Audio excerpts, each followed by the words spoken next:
Hi, it's Rochelle Bradley, and today is Tuesday, so we're in for another Tuesday teaser. Thank you for joining me today. Sit back, get your caffeinated beverage, and get ready to hear a little bit about Book 4 in the Fortuna, Texas series, Municipal Liaisons.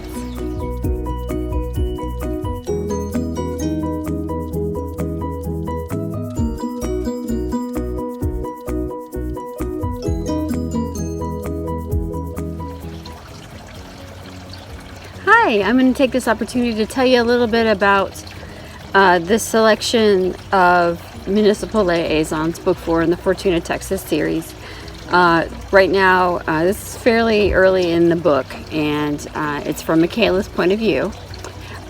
Jasen is the mayor, and Micaela has spent the day with Jasen, but she hasn't figured out that he is the mayor.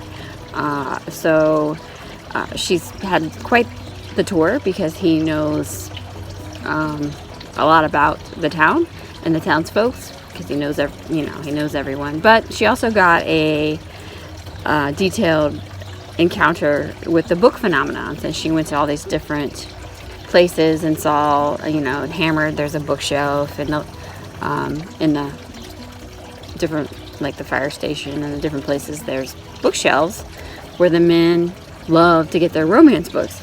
So he's told her about his book club, and she's met Brad, and I'm trying to think if she met anybody else that in particular. Well, she met a lot of people, but Brad was the only one that's in his book club. So she's fascinated with this concept of the men reading romance books, which is a fun concept.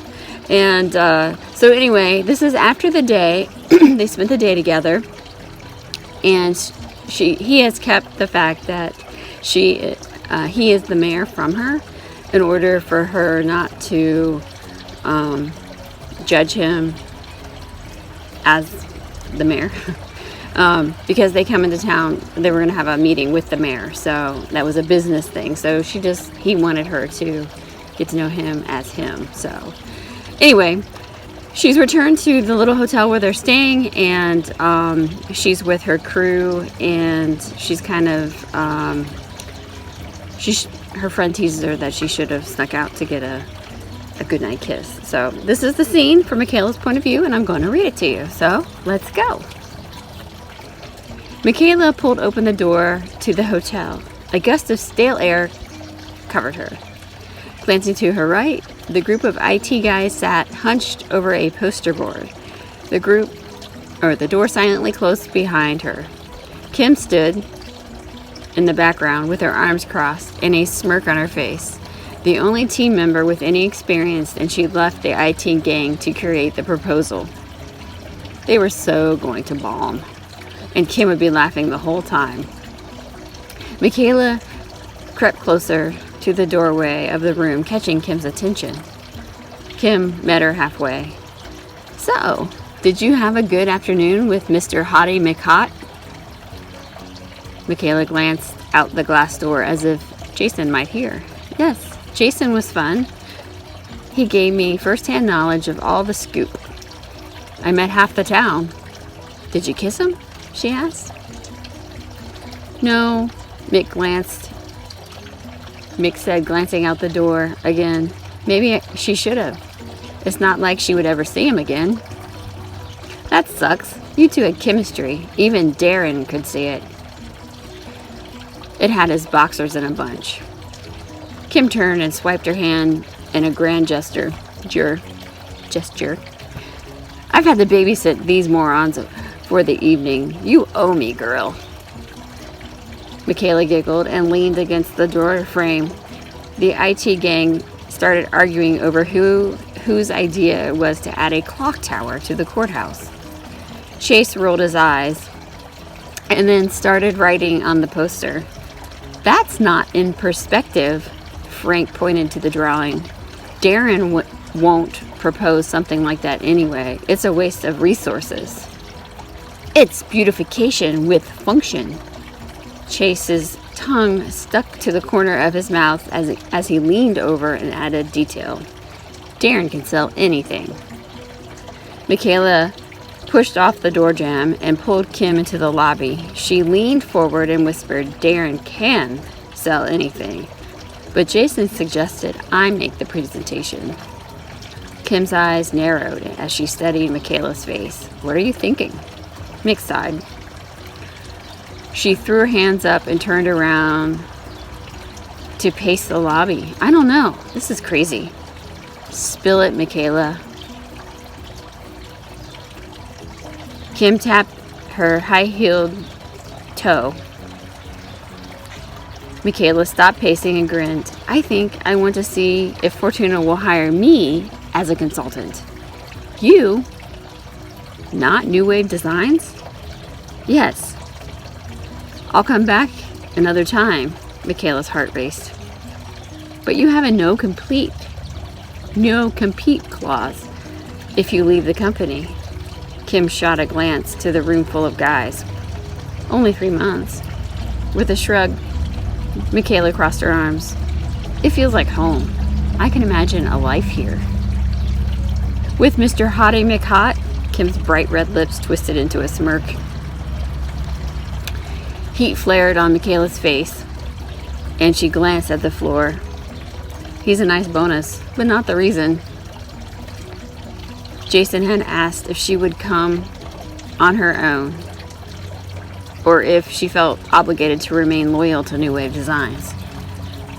She loved the work, but if she could do the same thing somewhere else, she'd make the change. Moving to Texas hadn't occurred to her before that day, but suddenly the change sounded exciting.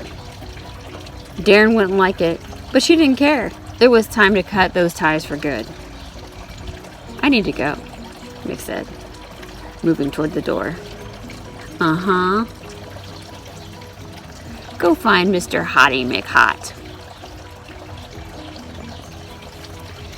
Kim said with a wave of dismissal. I'm not giving up my sleep. With her backside, Micaela pushed against the door, but paused. If you wouldn't mind. Pick slides for the PowerPoint that show work that I've contributed to. Kim walked toward the gang with another wave. By the way, I found the perfect building for your future coffee shop, Mick said as Kim's head whipped around so fast she tripped on the high heels. I'll tell you all about it when I get back. Kim narrowed her eyes. You better.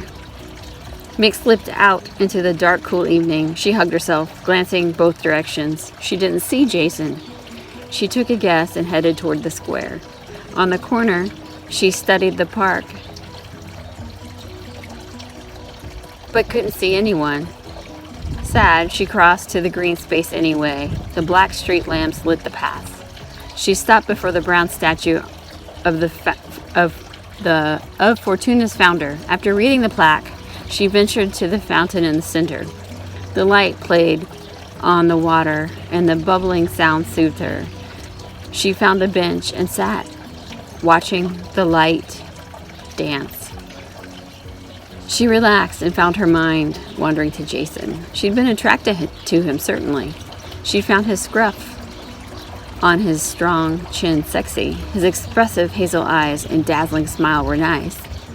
But his willingness to ditch Darren and the IT gang without questions warmed her heart. He hadn't pried into her personal life and had been genuinely interested in her work. He listened as she rambled. When she apologized, he waved off the apology and asked an intelligent question that proved he had listened. Warmth pooled in her heart. His attentiveness validated her. Mick glanced up at the silhouette of the large oak, its branches yawning overhead, and took a deep breath. Texas. Who'd have thought she'd like Texas? So there you go. Today's Tuesday teaser. I hope you've enjoyed it. Hi, you may think this is a bit weird. I am laying on the ground and my hair's doing weird things. But I wanted to show you my buddy. He's been with me the whole time. Ta-da! What do you say? trying to smell me. He can't get me, Biddy. He's trying. That's funny.